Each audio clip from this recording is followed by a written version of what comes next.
some stories are not just told, they are experienced. Today's investigation explores one of the most feared and mysterious belief systems ever recorded, a story many people refuse to speak about and others claim should never be questioned.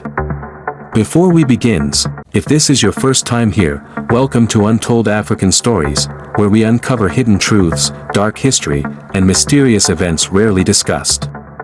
Subscribe now and turn on notifications so you never miss a story. There are no graphic images in this video. However, the events described may be disturbing to some viewers, as they involve psychological fear, cultural rituals, and unexplained deaths. Viewer discretion is strongly advised. Now, let's get into the story.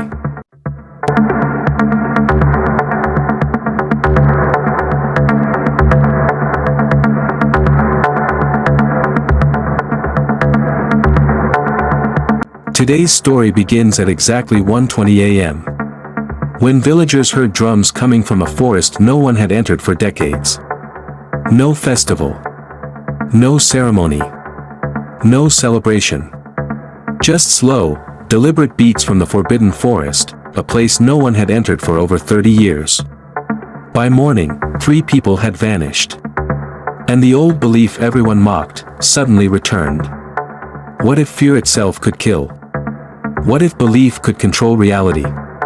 Today's episode we uncover one of Africa's most feared hidden traditions, a story of power, curses, and a truth more terrifying than superstition.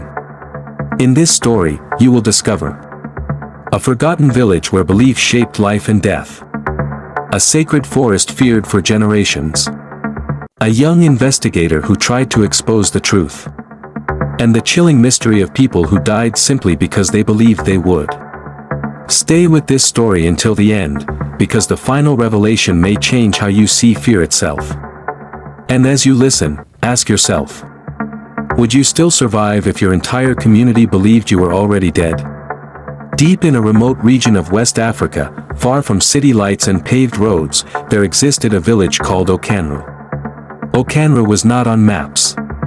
Travelers avoided it. Government officials rarely visited. Even nearby communities spoke its name in whispers. The village had one rule. Never enter the sacred forest after sunset. The belief was older than the elders themselves. They said the forest was home to the Watchers, unseen forces that punished disrespect. Anyone who violated sacred laws would receive a spiritual sentence. And once sentenced, no one survived. For decades, outsiders dismissed the stories as primitive superstition. But in 2019, a young investigative journalist named David decided to uncover the truth. He did not believe in curses. He believed in evidence. He believed fear was just psychology. He was wrong. David arrived in Okanru during the rainy season. The air smelled of wet earth and burning herbs. Children stopped playing when he passed. Women avoided his eyes. Even before he introduced himself, the village chief told him, "You came searching for answers. But answers here demand a price." David laughed it off and unpacked his camera. That night, he recorded his first observation. His voice recorder captured something strange. A low rhythmic sound. Like distant heartbeats. Drums. But the villagers insisted no one was drumming. The first warning.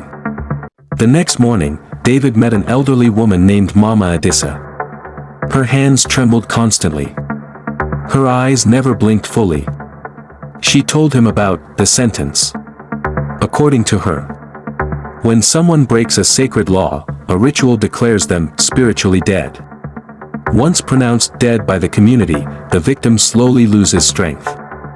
Within days, they actually die. David asked the obvious question. How can belief alone kill someone? Her answer chilled him. When everyone believes you are dead, your body listens. To prove her claim, she told him about a man named Kola. Kola had mocked the sacred forest publicly.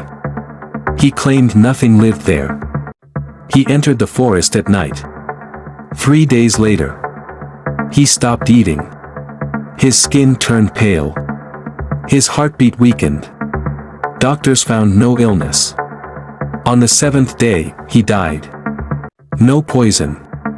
No injury. No disease. Only fear. David immediately formed a theory. Mass psychological pressure. Social rejection. Extreme stress. He planned to expose the belief as psychological manipulation. He just needed proof. Against every warning, David approached the forbidden forest. The trees were unnaturally dense. The air inside felt heavy, almost thick. There were symbols carved into tree bark. Animal bones tied with red cloth. Strange markings drawn with white chalk. He filmed everything. Then he heard whispering. But he was alone. When he reviewed the footage later, the camera captured something else. A shadow moving behind him. Something not visible at the time. On his 4th night in Okanru, the drums returned. Slower. Louder. Closer. The villagers locked their doors. No one spoke. David followed the sound toward the forest edge. There he saw something disturbing. A gathering. People dressed in white robes surrounding a young man tied to a wooden post. They were performing the sentence. The chief declared the young man had insulted the ancestors. He was pronounced already dead. The villagers repeated the words in unison. He is gone. His breath has left. His shadow has vanished. The young man began shaking uncontrollably. David filmed everything. He was certain this was staged psychological terror. Until something impossible happened. The young man's pulse slowed visibly. His breathing weakened. He tried to move, he couldn't. The drums echoed inside his head. A whisper spoke clearly. You were declared dead. He blacked out. When he woke at dawn, villagers had gathered outside. They were mourning for him. David checked his pulse. Weak. Barely there. He found his own name written on a wooden board used only for the deceased. He had never been officially sentenced. So who declared him dead? And how did everyone know? What happened next shocked even the villagers themselves. Because on the 7th day, David's body stopped showing signs of life.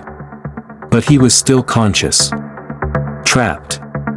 Listening to his own funeral preparations. His body weakened. His pulse disappeared. He heard voices. And on the 7th day, he was alive inside a body everyone believed had died. Alive inside death. David could not move. His chest rose slowly, too slowly.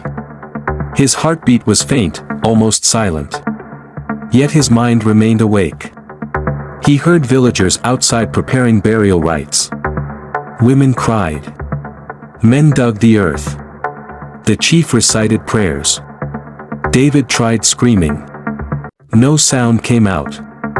His body had obeyed the belief. But his consciousness refused to follow.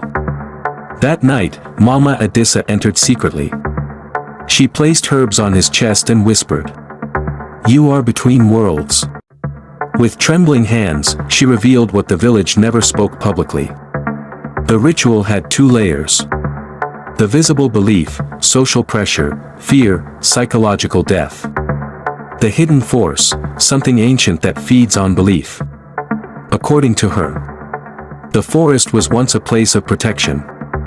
Ancestors created the ritual to control dangerous individuals. But over generations, something began responding to the ritual. Not spirits. Not gods. Something else. Something that required collective belief to exist. Mama Adissa explained the terrifying idea. When an entire community focuses fear on one person, reality begins bending. Thought becomes force. Belief becomes environment. The victim's body shuts down. And sometimes, something manifests to complete the process. David wanted to reject it. But his own body was proof. David slowly understood the mechanism. Social isolation removed all support. Fear triggered extreme physiological shock. Continuous suggestion rewired the victim's perception of reality. The brain stopped sustaining the body. But one question remained. Why did victims see the same shadow? The records nobody saw. The story continues. In this episode, we uncover what really lives inside the sacred forest, the hidden secret behind the sentence, and whether David survives what happens next. Watch episode 2.